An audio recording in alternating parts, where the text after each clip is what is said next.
The Young and the Restless spoilers. Friday's full recap. The 12th of June, 2026.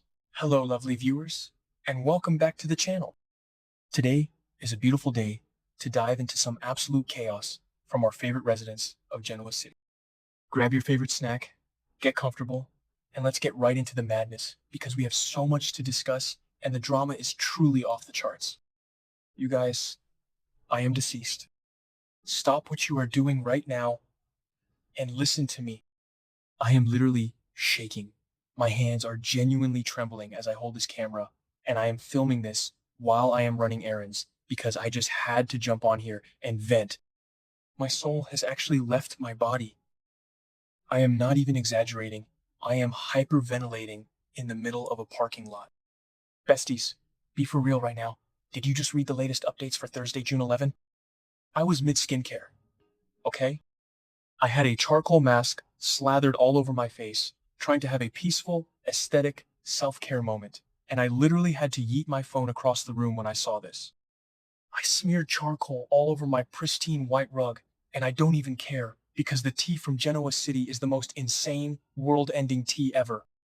We need to talk about this now, because I am personally offended and totally living for the absolute cinematic mayhem that is about to unfold. Wait, backtrack for a second. I missed a step because my brain is visibly buffering from the sheer audacity of this plot. Basically, we have to talk about Victor Newman, the mustache himself. The man, the myth, the absolute terror of our collective existence. The spoilers are saying that Victor is about to drop a shocking business decision that is going to blindside everyone, and I am calling it right now. The villain arc is about to go nuclear. So, let's review the lore, because I am so deep in this that my grip on reality is slipping. Victor handed over Chancellor Industries to Lily Winters. We all know this. It was a deal, a promise, a little handshake agreement between titans because Victor respected the Winters' legacy in Neil's memory. And honestly, I was living for CEO Lily. She deserves the world. She is an icon. She is the moment. But wait, hold on. I should have mentioned this earlier, but Kane Ashby is basically slithering his way into the top spot. Kane Ashby. The absolute audacity of this man. I am straight up spiraling over this. Kane is officially on my do not perceive list.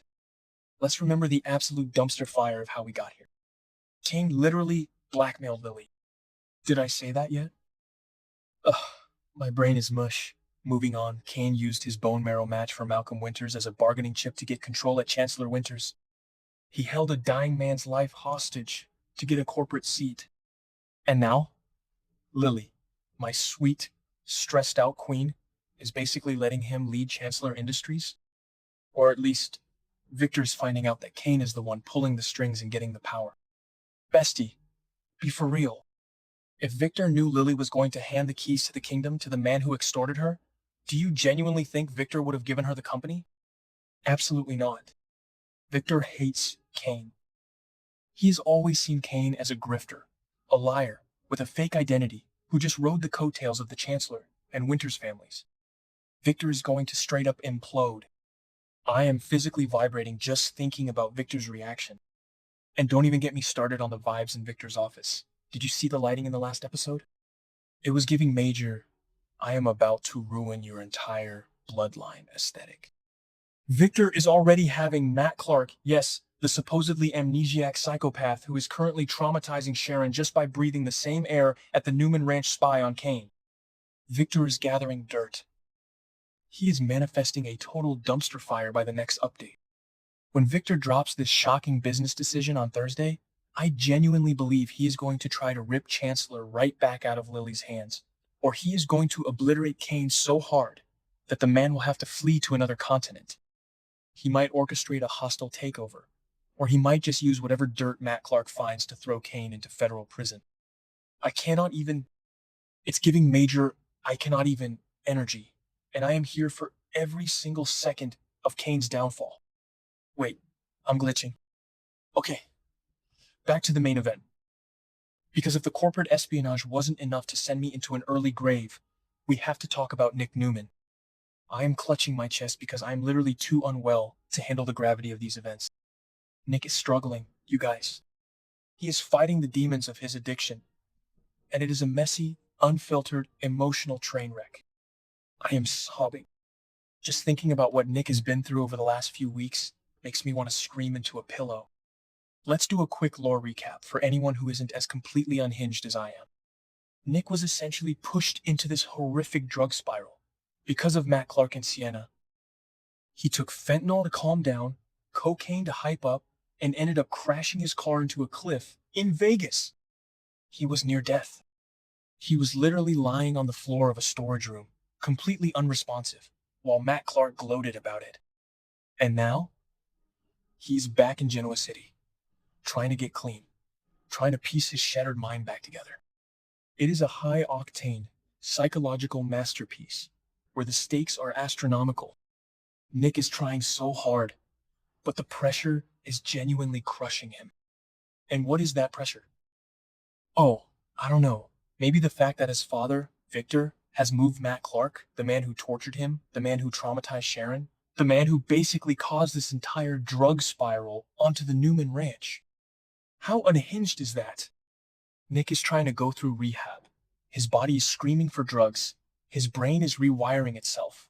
And the villain of his story is just chilling in the guest house because Victor wants to use him for corporate espionage against Kane.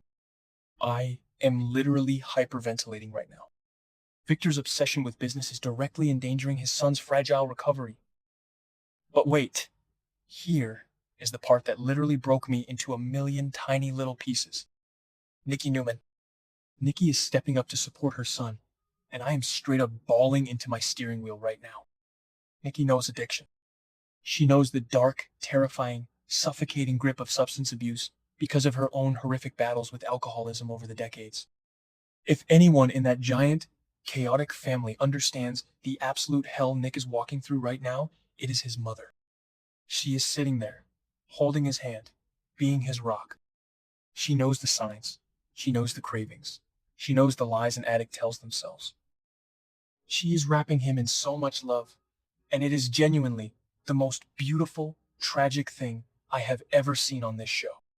Which is honestly so unhinged when you remember what Nikki herself is going through. Oh, hold on. I should have mentioned this earlier, but Nikki is literally suffering from these blinding, agonizing headaches that she keeps brushing off as MS symptoms. Victoria is panicking. Victor is confronting her, and despite her own brain feeling like it's going to explode, Nikki is putting all of her own medical trauma aside to be there for Nick. That is a mother's love, besties. I am screaming, but it also terrifies me. What if Nikki collapses while trying to hold Nick up? What if the stress of Nick's recovery, combined with Victor's absolute madness regarding Matt Clark, triggers a massive health crisis for her? I genuinely cannot sleep at night thinking about this. I am pacing my floor at 3 a.m., sending voice notes to my group chat about Nikki Newman's neurology because I am not okay. And the spoilers are asking the most terrifying question for Thursday's episode. Will Nick relapse? You guys, if Nick relapses after everything Adam, Chelsea, and Sharon did to save him from that storage room in Vegas, I am going to lose my mind. The pressure on him is astronomical. He's got Victor playing God with Matt Clark. He's got his own trauma. He's got the guilt of almost dying and leaving Noah and Faith without a father. He is trying so hard, but addiction is a monster. I am manifesting a clean recovery for him. I am lighting candles. I am doing whatever it takes. But this is Genoa City, so I am bracing for a total dumpster fire. I am basically pacing a hole into the pavement right now. I need to go clean up the charcoal mask off my rug, but I couldn't rest until I spilled all this tea with you. They are officially destroying my emotional stability, and I am so done. But also, I will be seated for the next episode with popcorn and a whole box of tissues. My soul has actually left my body. The audacity of Victor, the tragedy of Nick, the absolute nerve of Kane Ashby, it is all too much. Okay, I love you guys. I need to go scream into the void now.